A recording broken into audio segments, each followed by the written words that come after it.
அனைவருக்கும் ஹரிஹர சர்மாவின் பணிவான நமஸ்காரங்கள். மூஷிக வாகன மோதகஸ்த சாம்பரகரண விளம்பித சூத்ர வாமன ரூப மகேஸ்வரபுத்ர விக்ன விநாயக பாத நமஸ்தே. ஜெய் கணேச பாகிமாம், ஸ்ரீகணேச ரக்ஷமாம். நமது யூடியூப் சேனலை இதுவரை சப்ஸ்கிரைப் செய்யாதவர்கள் சப்ஸ்கிரைப் செய்யவும். பக்கத்தில் உள்ள பெல் பட்டன் அழுத்தினீங்கன்னாக்க நாங்கள் போடுற அத்தனை வீடியோவும் உங்களுக்கு கிடைக்கும். ஆன்மீக தொடர்புடைய ஜோதிட தொடர்புடைய அத்தனை வீடியோவும் நாங்கள் போட்டுக்கிட்டு இருக்கிறோம். பார்த்து நீங்கள் மட்டும் பயனடையாமல் உங்களுடைய உற்றார் மற்றும் நண்பர்களுக்கும் இந்த தகவலை சொல்லி அவங்களையும் பயன்பெற சொல்லுங்கள். சரி, இப்போ இன்றைக்கி நாம் பார்க்க போகிறது என்ன தலைப்பில் பார்க்க போகிறோம் அப்படின்னாக்க, கால தாமதமான திருமணம். சரி, ஒரு சில பேருக்கு திருமணமே ஆகாது, ஒரு சில பேருக்கு இளம் வயதில் திருமணமாகும், ஒரு சில பேருக்கு பார்த்திங்கனாக்க காலதாமதமாக திருமணம் அமையும். அப்போ இந்த காலதாமதமான திருமணம் அமைகிறதுனால என்னென்ன நன்மைகள், ஏன் காலதாமதமாக திருமணம் அமையுது, அதுக்கு எந்தெந்த கிரகங்கள் துணை போகுது அப்படின்றத பார்த்துட்டு அதற்கு உண்டான பரிகாரம் என்ன அப்படின்றதையும் நாம் இப்போ இந்த வீடியோவில் பார்ப்போம். ஃபஸ்ட்டு, ஒருத்தருக்கு திருமணம் காலதாமதம் ஆகுது அப்படின்னு சொன்னாக்க அதுக்கு முக்கியமான கிரகங்கள் அப்படின்றத பொறுத்தளவுக்கு செவ்வாய் கிரகத்தினால காலதாமதம் ஏற்பட வாய்ப்பு உண்டு. அதுக்கு அடுத்தது பார்த்தோம் அப்படின்னாக்க சனி பகவானால் காலதாமதம் ஏற்பட வாய்ப்புகள் உண்டு. அதுக்கு அடுத்தது ராகுவினாலேயும் காலதாமதம் ஏற்பட வாய்ப்பு உண்டு. அதுக்கு அடுத்தது கேதுவினாலேயும் திருமணம் காலதாமதம் ஏற்பட வாய்ப்பு உண்டு. ஆனால் இந்த 4 கிரகங்களை பொறுத்தளவுக்கு ஒவ்வொரு சான்ஸ் கொடுப்பாங்க. எப்போ கொடுப்பாங்க? ஆரம்ப காலகட்டங்கள்லேயே. அது ஆணாக இருக்கட்டும், அது பொண்ணாக இருக்கட்டும், 18 வயசுலேருந்து 23 வயசுக்குள்ளார ஒரு திருமண வாய்ப்பை கொடுப்பாங்க. அந்த திருமண வாய்ப்பை நாம் பற்றிக்கிட்டு அதுபடி திருமணம் பண்ணிக்கிட்டோம் அப்படின்னு சொன்னாக்க பல கஷ்டங்களை சந்திச்சுட்டு அந்த திருமண வாழ்க்கையை சுகமான வாழ்க்கையாகவும் கொண்டு போகலாம், சோகமான வாழ்க்கையாகவும் கொண்டு போகலாம். ஒரு சில பேர் என்ன நினைப்பாங்க அப்படின்னாக்க, இல்லை நான் படித்து முடிச்சுட்டு தான் திருமணம் பண்ணிப்பேன் அப்படிம்பாங்க. சரி, என்ன படித்து முடிச்சுட்டு? பிஜி, யூஜி, அதே போல் பிஹெச்டி, ஐஏஎஸ், ஐபிஎஸ் இதை மாதிரி படிப்பு முடிச்சுவிட்டு வாழ்க்கையில் செட்டில் ஆன பிறகு தான் கல்யாணம் பண்ணிக்குவேன்னு சொல்லிவிட்டு என்ன பண்ணிடுவாங்க அப்படின்னாக்க, வரக்கூடிய திருமண வாய்ப்புகளை, சிறு வயதில் வரக்கூடிய திருமண வாய்ப்புகளை தானே தட்டி கழிச்சிருவாங்க. அப்போ இவங்க தட்டி கழிச்சுட்டு லைஃப்பில் எல்லாத்துலேயும் செட்டில் ஆகிடுவாங்க. படிப்பு படிச்சிருவாங்க, படிப்புக்கு உண்டான உத்தியோகத்தை பண்ணிப்பாங்க, உத்தியோகம் கிடச்சி உத்தியோகத்தில் செல்வம் சேர்த்து வச்சுப்பாங்க, பொட்டன்ஷியலாக நல்ல எல்லா இடத்துலையும் ஷவுட்டாக இருப்பாங்க. ஆனால் அவங்க திரும்பி பார்க்கும்போது அவங்களோட வயசை பார்த்தா 32லேருந்து 35 ஆகி போயிடும். அப்போ இந்த 32லேருந்து 35 ஆன பிறகு கல்யாண ஆசை வந்துச்சு அப்படின்னு சொன்னாக்க அந்த ஏஜுக்கு உண்டான பெண் கிடைக்கிறது கஷ்டமாக இருக்கும். அந்த படித்த படிப்பிற்கு உண்டான பெண்ணோ ஆணோ கிடைக்கிறதும் கஷ்டமாக இருக்கும். இவங்க ஐபிஎஸ் ஐபிஎஸ் படிச்சிருவாங்க, பட் எல்லாராலையும் ஐஏஎஸ் ஐபிஎஸ் படிக்க முடியுமா? அதே போல் எல்லாராலையும் மெடிக்கல் படிக்க முடியுமா? எல்லாராலையும் மெடிக்கலில் எம்டி படிக்க முடியுமா? அதே போல் பிஇ, எம்எஸ் இதை மாதிரி ஒவ்வொரு துறையிலையும் இவங்க படித்து முடிச்சுட்டு நல்லா சம்பாதிச்சுட்டு திருமணம் பண்ணிக்கணும். திரும்பி பார்க்கும்பொழுது அந்த வாழ்க்கை அப்படின்றது இல்லாமல் போயிடும். ஒரு சில பேருக்கு திருமணம் காலதாமதமாக ஆகும். அந்த காலதாமதமான திருமணம் பல நன்மைகளையும் கொண்டு விடும். எப்படின்னாக்க, இன்றைக்கி பொறுத்தளவுக்கு கணவன் மனைவிக்குள்ளார சின்ன ப்ராப்ளம் வந்தால் கூட உடனே டைவர்ஸுன்னு போயிடுறாங்க. அந்த டைவர்ஸுன்னு போகிறது அவங்க எடுக்கிற முடிவு தப்புன்னு அவங்களுக்கு தெரியாமலே இளம் பருவத்திலேயே ஏடாகூடமாக ஒன்றுக்கும் பார்த்தீங்கன்னாக்க ஒரு சின்ன ஈகோ தான் இருக்கும். ஈகோ அப்படின்னாக்க நீ பெரியவனா, நான் பெரியவனா, நீ பெரியவளா, நான் பெரியவளா, இதே மாதிரி இருக்கும். அதே போல் அவங்களுடைய தாய் தந்தருடைய நடவடிக்கையாக இருக்கும். தன்னோட பையனை, தன்னோட பொண்ணை தன்னோட கண்ட்ரோலில் வச்சுக்கணும் அப்படின்னு நினச்சிக்கிட்டே அவங்க என்ன நினைப்பாங்க, தன்னுடைய ஆதிக்கத்தை அந்த குழந்தைகள் மேலே செலுத்துவாங்க. அந்த குழந்தைகளும் இவங்க கூடிய 23 வயசுலேருந்து 26 வயசு வரலும் வாழ்ந்ததுனால தாய் தகப்பனுக்கு எதுவும் சங்கடம் வரக்கூடாது, தாய் தகப்பனுக்கு எதுவும் அசிங்கம் வரக்கூடாது அப்படின்றதுனால தாய் தகப்பன் சொல் பேச்சை கேட்டு என்ன பண்ணிடுவாங்க, டைவர்ஸுக்கு போயிடுவாங்க. அதுக்கு அடுத்தது அந்த தாய் தந்தையை பொறுத்தளவுக்கு ஒரு குறுகிய காலம் இருந்துட்டு அவங்க இறைவனுடைய பரமபத வாசலுக்கு போயிடுவாங்க. அதுக்கப்புறம் அந்த குழந்தைகள், அது ஆணாக இருக்கட்டும் அது பெண்ணாக இருக்கட்டும், தனித்து விடப்படும் பொழுது தான் அந்த தனிமையோட வேதனை என்ன அப்படின்றது தெரியும். இந்த இந்த வேதனையை அதுக்கப்புறம் காலம் கடந்து போயிட்டு டைவர்ஸுக்கு அப்ளை பண்ணி டைவர்ஸும் கிடச்சி அடுத்த திருமணம், இப்போ முதல் திருமணம் ஆகிறதுன்றதே சிரமமான இருக்குது. அப்போ அடுத்தது ரெண்டாவது திருமணம் அமையாமல் அந்த குழந்தைகளோட வாழ்க்கையும் பாழாக போய் தாய் தகப்பனும் தன்னை பாதுகாக்கக்கூடிய தாய் தகப்பனும் போய் வெறும் பொருளாதாரத்தை வச்சுக்கிட்டு ஒன்றும் செய்ய முடியாத நிலைமை வந்துடுது. அப்போ இந்த காலகட்டங்களில் ஈகோவை விட்டுட்டு நமக்கு எது நல்லது, நம்ம குடும்பத்துக்கு எது நல்லது அப்படின்றத மட்டும் வச்சுட்டு நடவடிக்கை எடுத்தால் நல்லா இருக்குமா? நல்லா இருக்கும். இது என்விரான்மெண்ட்.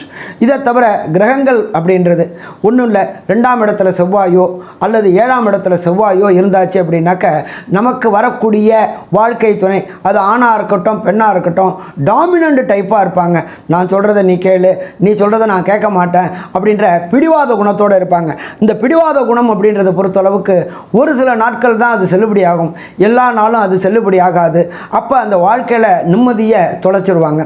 அதே போல் 7ஆம் இடத்துல செவ்வாய் இருந்து அவரும் உச்சம் பெற்றோ ஆட்சி பெற்றோ இருந்தாச்சு அப்படின்னாக்க தினம் தினம் பார்த்தீங்கன்னாக்க கணவனுக்கும் மனைவிக்கும் கருத்து வேறுபாடு ஏற்பட்டு வாழ்க்கையில் சீன் ஆகி போயிடும். அப்போ அந்த திருமணம் இளமையில் உள்ள திருமணத்தில் சின்ன பாதிப்புகள் வரும். அப்போ யாராவது ஒருத்தர் விட்டு கொடுத்து போனோம்னாக்க விட்டு கொடுக்குறவங்க கெட்டு போவது கிடையாது, கெட்டு போகணும்னு நினைக்கிறவங்க விட்டு கொடுக்கறது கிடையாது. அடுத்தது 7ஆம் இடத்துல சனி பகவான் இருந்தாச்சு அப்படின்னாக்க ஒரு அழகு குறைந்த ஆணோ அல்லது ஒரு அழகு குறைந்த பெண்ணோ திருமண வாழ்க்கையில் கிடப்பாங்க. அவங்களுக்கு எல்லாத்தையும் நம்ம காம்ப்ரமைஸ் பண்ணணும். சனி பகவான் அப்படின்னாலே ஒவ்வொரு காரியத்தையும் காலதாமதமாக தான் பண்ணுவார், எடுத்தேன் கவுத்தேன்னு பண்ண மாட்டார். இது இந்த போட்டி உலகத்தில் பொறுத்தளவுக்கு ஒத்து வருமா அப்படின்னாக்க ஒத்து வராத பிரச்சனைகளை கொண்டு வந்துடும். அப்போ இந்த காலகட்டங்களில் 7ஆம் இடத்துல சனி பகவான் இருந்தாலோ அல்லது குடும்பஸ்தானத்தில் சனி பகவான் இருந்தாலோ இதை மாதிரி கிடைக்கும். அதே போல் பார்த்தீங்க அப்படின்னு சொன்னாக்க அவங்களுடைய நிறங்களும் பார்த்தீங்கன்னாக்க கொஞ்சம் கருப்பு கலராக இருக்கிறதுக்கு வாய்ப்புகள் உண்டு. செயல்பாடுகள் ரொம்ப ஸ்லோவான செயல்பாடுகள் இருக்கும். இந்த போட்டி உலகத்தில் எடுபடாத செயல்பாடுகளாக இருக்கும். இதனாலேயும் உங்களுக்கு 7ல் சனி இருந்தாலும் 2ல் சனி இருந்தாலும் திருமணம் காலதாமதமாக இருக்கிறதுக்கான வாய்ப்புகள் உண்டா? திருமணம் காலதாமதத்துக்கு வாய்ப்புகள் உண்டு. சரி, அடுத்தது லக்னத்தில் ராகுவோ அல்லது 7ஆம் இடத்தில் கேது பகவானோ இருந்தாலும் திருமணம் காலதாமதம் ஆகிறதுக்கு வாய்ப்புகள் உண்டு. நம்மளுடைய 7ஆம் இடம் அப்படின்றது கேது பகவான், ஞானக்காரகன். ஞானக்காரகனை பொறுத்தளவுக்கு என்ன பண்ணுவார் அப்படின்னாக்க ஒரு படிப்பினையை கொடுத்துட்டு தான் ஞானத்தை கொடுப்பார். அப்போ நமக்கு வர கணவனோ நமக்கு வர மனைவியோ இதை மாதிரி ஒன்றுக்கும் பட்ட பிறகு தான் தெரியும் அப்படின்னு சொன்னாக்க வாழ்க்கையை நம்ம சுவைக்க முடியாமலே போயிடும். அதே போல் 7ல் ராகு இருக்கிற கணவராக இருந்தாலோ 7ல் ராகு இருக்கிற மனைவியாக இருந்தாலும் பிரச்சனைகள் வரக்கூடிய வாய்ப்புகள் உண்டு. எதை எடுத்தாலும் எடுத்தேங்கவுத்தேன்னு செய்ய ஆரம்பிச்சிருவாங்க. அப்போ இந்த உலகம் சிந்தித்து செயல்படக்கூடியவங்களுக்கு இருக்கிற உலகம். அப்போ இந்த காலகட்டங்களில் நம்ம சிந்தனை சக்தியில் செயல்படுத்த விடாமல் நம்ம கேட்கறது தான் கரெக்டு அப்படின்னு போனோம்னாக்க பிரச்சனைகளை கூட்டக்கூடிய காலகட்டங்கள். சரி சாமி, இதை மாதிரி 7ல் ராகு 7ல் கேது அதே போல் 7ல் சனி அதே போல் 7ல் செவ்வாய் இதை மாதிரி இருக்கிற ஜாதகங்களுக்கு இப்படி தான் அமையுமா? இல்லை இதுக்கு ஏதாவது பரிகாரம் இருக்கா? அந்த பரிகாரத்தை செஞ்சுட்டு திருமணம் செஞ்சோம்னாக்கா அந்த திருமண வாழ்க்கை சிறப்படையுமா அப்படின்னு பார்த்தோம்னாக்க கண்டிப்பாக பரிகாரம் இருக்குமா. 7ல் செவ்வாய் இருக்கிற அமைஞ்ச பெண்ணாக இருந்தாக்க தஞ்சாவூர் மாவட்டம் பக்கத்தில் சீர்காழி பக்கத்தில் வைத்தீஸ்வரன் கோயில்ன்ற ஒரு இடம் இருக்குது. அந்த வைத்தீஸ்வரன் கோயிலில் விநாயகருக்கு ஒரு அர்ச்சனை, தாயாருக்கு ஒரு அர்ச்சனை, ஈஸ்வரனுக்கு ஒரு அர்ச்சனை, முருகனுக்கு ஒரு அர்ச்சனை பண்ணி முடிச்சுட்டு செவ்வாய் பகவானுக்கு ஒரு அபிஷேகம் பண்ணிட்டு வந்தோம்னாக்க அந்த திருமண வாழ்க்கையில் ஏற்படுகின்ற குழப்பங்கள் அத்தனையும் தீருமா? குழப்பங்கள் அத்தனையும் தீரும். சரி, 7ல் சனி பகவான் இருக்கார் அப்படின்ற இருக்கிற ஜாதகங்களை பொறுத்தளவுக்கு சனீஸ்வர பகவானுக்குடைய ஸ்தலம் அப்படின்றது தஞ்சாவூர் மாவட்டத்தில் காரைக்கால் பக்கத்தில் திருநள்ளாறுன்ற இடம் இருக்குது. அந்த திருநள்ளாறுக்கு போயிட்டு அங்கே உள்ள தாயாருக்கு ஒரு அர்ச்சனை, ஈஸ்வரனுக்கு ஒரு அர்ச்சனை பண்ணி முடிச்சுட்டு சனீஸ்வர பகவானுக்கு ஒரு அர்ச்சனை பண்ணிவிட்டு ஒரு 11 எல் தீபம் போட்டு வழிபட்டுட்டு அதுக்கு அடுத்தது என்ன பண்ணுறீங்க அப்படின்னு சொன்னாக்க ஒரு 11 பேருக்கு பொட்டலை சாப்பாடு, கால் ஊனம் உள்ளவங்களுக்கு பொட்டலை சாப்பாடு வாங்கி கொடுத்துட்டு வந்தீங்கன்னாக்க அந்த சனியினால் ஏற்படுகின்ற தோஷங்கள் அத்தனையும் விலகுமா? தோஷங்கள் அத்தனையும் விலகும். திருமணத்திற்கு அப்புறம் வாழ்க்கையும் சிறப்பாக இருக்குமா? வாழ்க்கையும் சிறப்பாக இருக்கும். சரி சாமி, லக்னத்தில் ராகுவோ 7ஆம் இடத்தில் கேதுவோ அல்லது லக்னத்தில் கேதுவோ அல்லது 7ஆம் இடத்தில் ராகுவோ இருந்தாக்க இந்த திருமணத்துக்கு உண்டான ஆன பிறகும் பரிகாரம் பண்ணலாமா? இல்லை ஆகிறதுக்கு முன்னாடியே பரிகாரம் பண்ணலாமாக்க?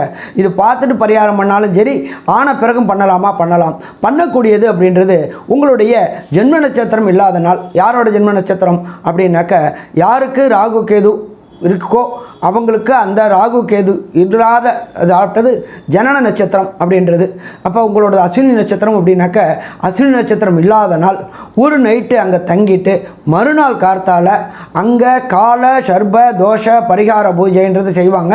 அது தேவஸ்தானத்தில் செய்வாங்க. அந்த தேவஸ்தானத்தில் செஞ்சுட்டு வந்துட்டோம் அப்படின்னு சொன்னாக்க இந்த திருமண காலதாமதம் மற்றும் ஆன திருமணத்தில் குறைகளும் பிரச்சனைகளும் வருது அத்தனையும் குறையும்.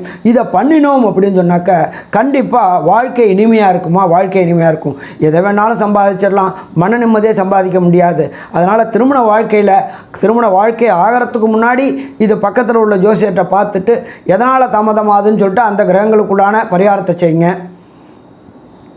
அப்படி இல்லை திருமணம் ஆன பிறகு கருத்து வேறுபாடு இருக்குனாலும் பக்கத்தில் உள்ள ஜோசியர்கிட்ட போயிட்டு கேட்டுட்டு என்ன கிரகத்தினால ப்ராப்ளமோ அதற்குண்டான பரிகாரத்தை செஞ்சிட்டோம் அப்படின்னு சொன்னாக்க கண்டிப்பாக நமக்கு காலதாமத திருமணமும் விளக்கப்படும், விரைவில் திருமணமும் நடக்கும். நடந்த திருமணமும் சந்தோஷமாக இருக்கும்.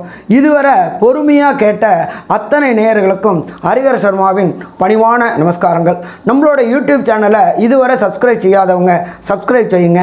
பக்கத்தில் உள்ள பெல் பட்டனை அழுத்தினீங்க அப்படின்னாக்க நாங்கள் போடுற ஆன்மீக தகவல்களும் ஜோதிட தகவலும் உங்களை வந்துடுச்சையும் நீங்கள் மட்டும் பார்க்காம உங்களுடைய நண்பர்கள் உற்றார்களையும் பார்க்க சொல்லி அப்போ அவங்களுக்கு நல்லது செய்யலாம். நன்றி, நமஸ்காரம்.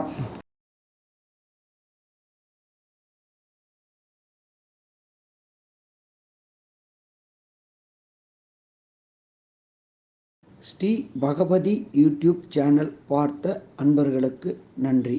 இதே போன்று ஆன்மீக தொடர்புடைய ஜோதிட தொடர்புடைய தகவல்களை தொடர்ந்து நீங்கள் பெற ஸ்ரீ பகவதி யூடியூப் சேனலை சப்ஸ்கிரைப் செய்யுங்கள் மற்றும் அருகில் உள்ள பெல் ஐக்கானை அதை அழுத்தினீர்கள் என்றால் தொடர்ந்து என்னுடைய சேனலை பார்க்க முடியும். நன்றி, நமஸ்காரம்.